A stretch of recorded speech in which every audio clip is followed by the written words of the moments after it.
You're coming from a strong tournament in Rome. How do you feel?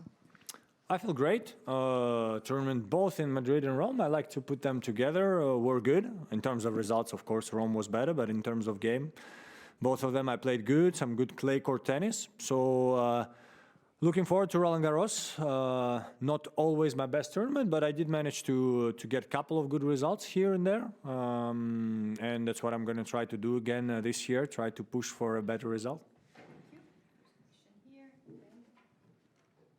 Daniil, you gave Jannik Sinner his toughest test he's had in quite a long time. I think the big question in this men's tournament is, can anyone beat him, and if so, how? So how would you sort of educate the field on how to challenge Jannik Sinner and make it at least close for him? Because it's been very rare that he's even been in any trouble.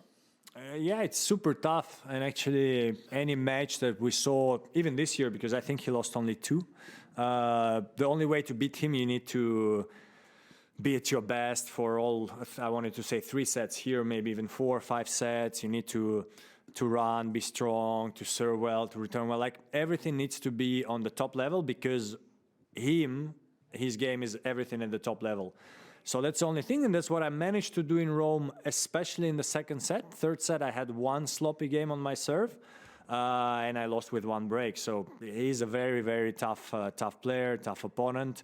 But I always say sports is sports, so he can lose. There is a big chance, if he plays like he plays now, that he can win the whole thing. But it's every round someone is going to be on the other side of the court from him and try his best to beat him. So if I'm there, I'm actually in a way happy, because it's only in semis, I think, and I'm going to try as well. Just one other question on that topic. You're someone who loves that backhand-to-backhand rally. He's pretty good at it too. I'm sort of curious, like, what is it like to be in one of those exchanges with him? What's going on in your head when you're in one of those exchanges compared with when you're doing it against another player who may not enjoy it as much as he does, and you do? I think if we compare it to any other player, the difference is that Jannik can any moment decide kind of to, let's call it, step up and, like, for example, go down the line. But not many players can do the backhand down the line and do it every time almost as a winner. He can do it like for 3 sets, step up, down the line, strong shot, and then he's super fast to cover the forehand side. If you go, how you call it in English, if you try to wrong foot him, so to go on his backhand, he basically doesn't wrong foot, so he's there. So it's just, it's not easy to play him, but at the same time, I have to say I enjoy it. Like, I had some really good matches against him, even the ones I lost, and it's like a tough challenge, which always I will always try to win. And I know that I lost many matches against him lately, but some of them were pretty close. And I'm like, okay, next time I really have to do even a bit better and get him, and that's what I'm going to try to do. Hey, Daniil. As I understand it, you're part of the player protest today, right? It's funny, Jessica Pegula was just in here and she said, asking players to do less media is quite an easy thing to do.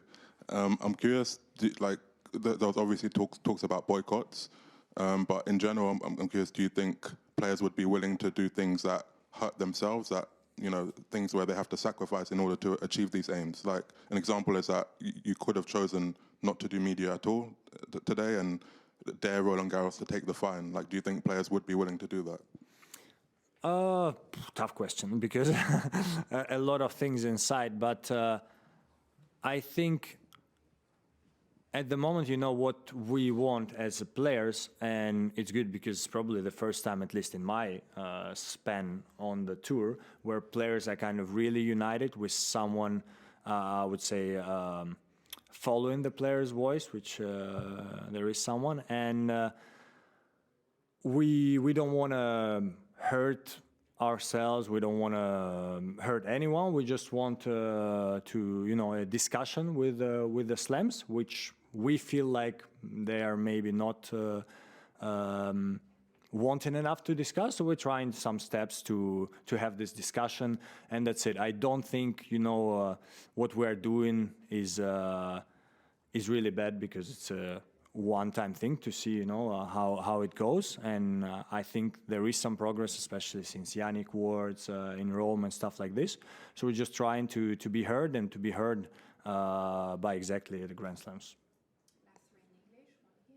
I don't know, how much of a difference does it make going into a tournament like this without Carlos? Obviously him and Jannik, I know you beat him earlier this year, but he and Jannik have been so dominant, but having one compared to two, how much does that change your kind of frame of mind? I'll be honest, for me, it doesn't make a difference, because it's Roland-Garros. I've never been in the semis here, so I take it match at a time. Of course, you know, if I'm in semis and I play Jannik, and maybe you know that Carlos is not there on the other side, you're like, okay, maybe, you know, it's kind of an easier challenge to try to win the whole thing. But at the moment we're not there. I'm playing my first round, which I lost probably 6 times in Roland-Garros. So I just want to do my best, try to go further through the draw. And Jannik here or not there doesn't change much my approach to the tournament. As I say, maybe if I'm in the semis or final, then I could actually answer the same question and say, yeah, you know what, he's not here, so it might be easier to win the whole thing. But in general, I would say I hope he comes back fast. I mean, we know he's not playing Wimbledon, so I hope he comes back as fast as possible with what he has. I'm not sure what he has, because we'll have to see him both in the locker room and on court as well. Hi, Daniil. Daniil, Novak is not part of these last conversations with the protests and stuff. And I'm just wondering, how much does it hurt you guys to have someone like Novak, who kind of has been a leader in a lot of these off-court conversations, not be part of this particular phase when you feel you're really trying to put pressure?